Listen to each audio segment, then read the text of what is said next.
जी हां, ताकत वतन की तुमसे है। बात एनएसजी जवानों के जौहर की। हरियाणा के मानेसर में 13वां राष्ट्रीय पुलिस कमांडो कंपटीशन चल रहा है। अखिल भारतीय पुलिस खेल नियंत्रण बोर्ड के तत्वाधान में आयोजित होने वाले इस आयोजन में इस बार 24 टीमें हिस्सा ले रही हैं और वहां पर क्या कुछ चल रहा है ये हम 5 तस्वीरों के जरिए आपको दिखा रहे हैं। बता दें कि इसमें भाग लेने वाली टीमों के लिए ये आयोजन इसलिए भी बहुत महत्वपूर्ण है क्योंकि ये कोविड महामारी के बाद 3 साल के अंतराल के बाद हो रहा है। इस मौके पर एनएसजी के कमांडो ने अपने इंटरवेंशन कौशल और काउंटर टेररिस्ट ऑपरेशन का प्रदर्शन भी किया। बता दें कि एनएसजी कमांडो आतंकवाद से निपटने में माहिर हैं। हर मुश्किल वक्त में एनएसजी के जवान मुस्तैद रहते हैं।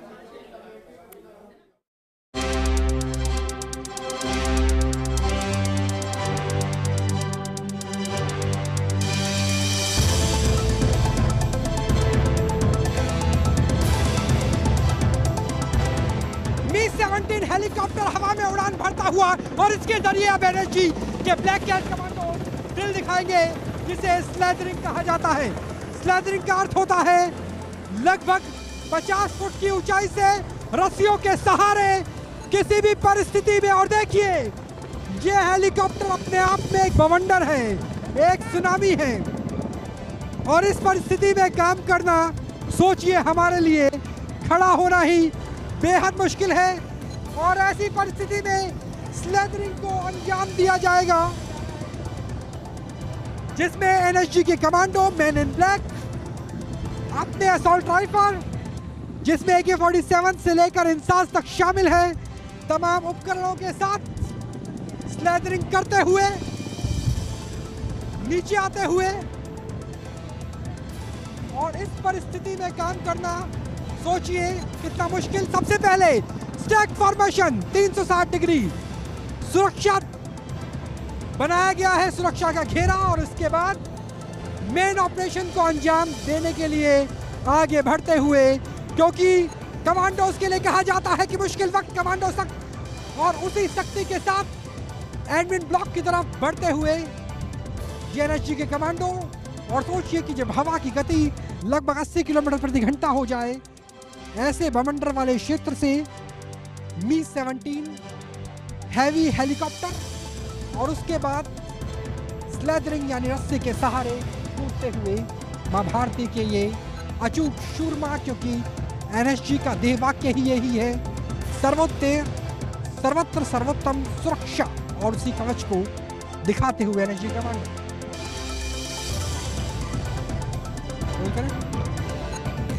जब गोलियों की बौछार हो और आपको ऊंचाई तय करनी हो तो किस तरीके से काम किया जाएगा, दरअसल उसी के लिए इस्तेमाल होते हैं वो उपकरण जो एनएसजी के पास ही है अगर बाकी पैरामिलिट्री फोर्सेस की बात करें। और देखिए किस तरीके से यहाँ पर उसको उपकरण के जरिए एनएसजी के कमांडो एक फ्लोर यानी एक माले की ऊंचाई पर पहुंचते हुए और उसके बाद जो होस्टल है वहां पर ऑपरेशन को अंजाम दिया जाएगा। और सबसे पहले गोलियों की बौछार, बिल्डिंग में प्रवेश, स्मोक ग्रेनेड का इस्तेमाल और न्यूट्रलाइज करते हुए एनएसजी के कमांडो।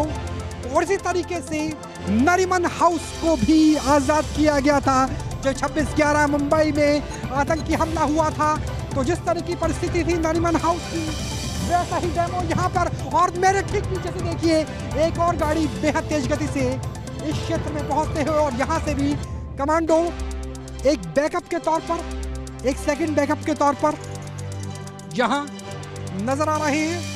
और मेन एंट्रेंस को सिक्योर करने के बाद कमांडोज की कार्यवाही आगे होती हुई।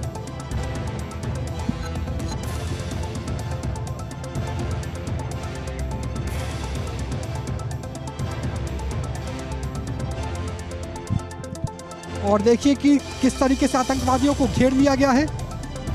दोनों तरफ एनएसजी कमांडो छुपी हुई मुद्रा में,